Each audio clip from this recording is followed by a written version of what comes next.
Hello guys, my bulb terrarium 60-day update. For let's begin.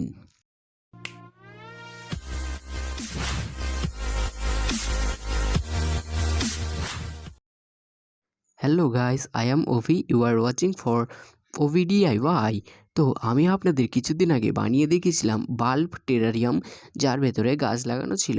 Bulb terrarium তো তার একটি updated video আমি নিয়ে চলে এসেছি, এবং আপনি যদি সেই ভিডিওটি না দেখে থাকেন কীভাবে বানিয়েছিলাম, তো ভিডিও ডেসক্রিপশানে লিঙ্ক দেওয়া আছে, সেখান থেকে দেখে আসতে পারেন, অথবা আই বাটনের লিঙ্ক আসবে, সেখান থেকে দেখে আসতে পারেন।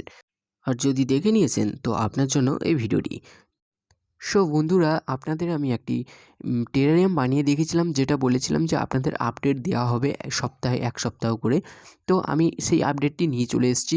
তো দেখুন, আমি যে জিনিসটি তৈরি করেছিলাম বাল্বটি, তার ভেতরে গাছগুলি সুন্দরভাবে রয়েছে। আমি যথেষ্ট পরিমাণে জল দিয়েছিলাম, যাতে পরে আর কোনো কারণে জল দিতে না হয়। একদমই বাল্বটি লাগানো ছিল, আর একবারও খোলা হয়নি এখনও পর্যন্ত। পুরোটাই লাগানো আছে, এখনও পর্যন্ত একবারও খোলা হয়নি। যে মসগুলো আমি লাগিয়েছিলাম তার ভেতরে, সে মসগুলো কিন্তু পরপর আরও ঘন হচ্ছে, অথবা বেড়েই চলেছে মসগুলো। খুবই সুন্দরভাবে গাছগুলি রয়েছে, তার একটা আপডেট নিয়ে চলে এসেছি। দেখুন, আমি দু সপ্তাহ কি এক সপ্তাহ আগে আমি একটি বাল্ব বানিয়েছিলাম, এবং 2 মাস আগে একটি বাল্ব বানিয়েছিলাম টেস্টিংয়ের জন্য। সেটাও কিন্তু খুব ভালোভাবেই সারভাইভ করছে, এবং যেটা আমি 2 সপ্তাহ আগে বানিয়েছিলাম সেটার ভেতরে দেখুন, এখন যে দেখাচ্ছি এটা হচ্ছে 2 সপ্তাহ আগে। এর ভেতরে দেখুন সুন্দরভাবে, খুব সুন্দরভাবে ইয়েগুলো রয়েছে, মানে এখনও কিন্তু শোকায়নি, আর ভেতরে জলও রয়েছে যথেষ্ট পরিমাণে। দেখুন, আর এই যে সাদা সাদাগুলো দেখতে পাচ্ছেন, এতে তো পাথর, তার পাশে দেখুন মাকড়সা জালের মতো। এগুলো কি আমি জানি না ঠিক, এগুলো হয়ে গেছে কোনো গাছের অংশ বা কি জানি না। এই যে গাছটা দিয়েছিলাম কোনো রকমের একটা ফাঙ্গাস টাইপের, কোনো কিন্তু ক্ষতি করছে না ভেতরে, এটা কিন্তু হয়েছে। আর যে গাছগুলো রয়েছিল সেগুলো কিন্তু পরপর বড় হয়ে যাচ্ছে, অর্থাৎ এই মসগুলোও একটু লম্বা লম্বা হয়ে যাচ্ছে। তো এটা জানি না কেন হচ্ছে, মস লম্বা হয় না, কিন্তু এখানে দেখছি লম্বা লম্বা হয়ে যাচ্ছে। এ কিন্তু খুব সুন্দরভাবেই হচ্ছে, একটা শোপিসভাবে। তো আপনাদের আমি বানিয়ে দেখিয়েছিলাম।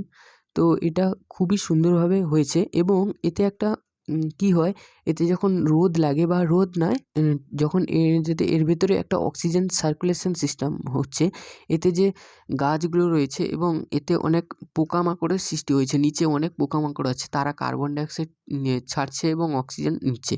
তো এইভাবে তার ভেতরে কিন্তু গাছগুলো সারভাইভ করছে, না হলে কিন্তু সারভাইভ করতো না। ভেতরে অক্সিজেন, কার্বন ডাইঅক্সাইডের একটা সার্কুলেশন সিস্টেম রয়েছে। তো এইভাবে গাছগুলি বেঁচে আছে। এবং এটা দেখুন, প্রায় 2 মাস আগে আমি এটা বানিয়েছিলাম। এটা দেখুন, এতে কিন্তু কাঁচটি ঘোলা হয়ে গেছে, কারণ এর উপরে আমি আপনাদের দেখাবো। এ দেখুন, জল ভেতরে বাষ্প হয়ে গেছে এবং ওপরে বসে গেছে। দেখুন, বাষ্প হয়ে ওপরে বসে গেছে গোটাটা। এটা কিন্তু একটা প্রবলেম নয়, এটা কিন্তু হওয়া উচিতই, কারণ ভেতরে একটা মাশরুম, বৃষ্টির সিজন একটা সৃষ্টি হয়ে গেছে। এটা কিন্তু হলে পক্ষে ভালো, কি গাছগুলো সবসময় ভিজে থাকে, মাটির ভেতরে জল থাকে না। আরও একটা, এর ওপরে একটা আস্তরণ পড়ে গেছে সরু সরু সুতোর মতো, আপনাকে দেখাবো। দেখুন, কাঁচের গায়ে দেখুন সরু সরু সুতোর মতো ভেতরে, এটা কিন্তু বাইরে নয়।